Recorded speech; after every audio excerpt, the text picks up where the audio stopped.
ভারতের কোনো জবাব এসেছে কিনা সেটা আমার জানা নাই। লন্ডনের বিষয়টা বললেন, লন্ডনের বিষয়ের প্রশ্নটা আমি আসলে ঠিক বুঝতে পারি যে ওইটা থেকে কি ভারতেরটাতে চলে আসছেন নাকি লন্ডন বিষয়ে কোনো স্পেসিফিক প্রশ্ন ছিল? আমাদের জানা পত্রিকার মাধ্যমে আসা, আমরা পত্রিকাতে যা দেখেছি বা মিডিয়াতে যা দেখেছি এরকম একটা পলিটিক্যাল মিটিং আছে, সেই পলিটিক্যাল মিটিংয়ে উনি বক্তৃতা দিবেন। আপনারা যেরকম জানেন আমরাও সেরকম জানি। কিভাবে এটা ফ্যাসিলিটেটেড হচ্ছে এটা আসলে আমার বক্তব্য দেওয়ার বিষয় না। এটা উনি ভারতে আছেন, ভারত সরকার বা কিভাবে এটা হ্যান্ডেল করছে এটা তারাই ভালো বলতে পারবে। প্রথম প্রশ্ন যেটা ছিল যে আমরা ইনস্ট্রাকশন পেয়েছি কিনা, আমার জানা মতে আমাদের কাছে ইনস্ট্রাকশন আসলে আগরতলা মিশন থেকে এখন অস্ত্র সেবা প্রদান করা বন্ধ আছে, এটা আপনারা জানেন। নিরাপত্তাজনিত কারণে এটা বন্ধ আছে।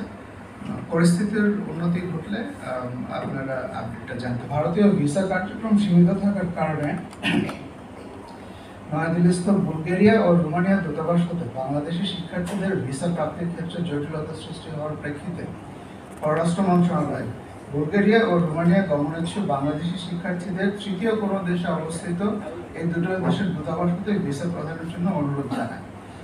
এর প্রেক্ষিতে বুলগেরিয়ার পররাষ্ট্র মন্ত্রণালয় ভিয়েতনাম ও ইন্দোনেশিয়া অবস্থিত বুলগেরীয় দূতাবাস থেকে 86 জন বাংলাদেশি শিক্ষার্থীকে ভিসা প্রদানে সম্মত হয়েছে।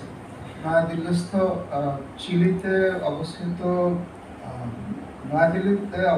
চিলির দূতাবাসে কর্মরত রাষ্ট্রদূতের সাথে পররাষ্ট্র মন্ত্রণালয়ের দক্ষিণ আমেরিকা অনুবাদ বিভাগের ভার্চুয়াল সভা অনুষ্ঠিত হয়েছে এবং বাংলাদেশ ও চিলির কূটনৈতিক প্রশিক্ষণ একাডেমির মধ্যে স্বাক্ষরিতব্য সমঝোতা স্মারক সহ অন্যান্য চুক্তি ও সমঝোতা স্মারকের অগ্রগতি সম্পর্কে আলোচনা হয়েছে।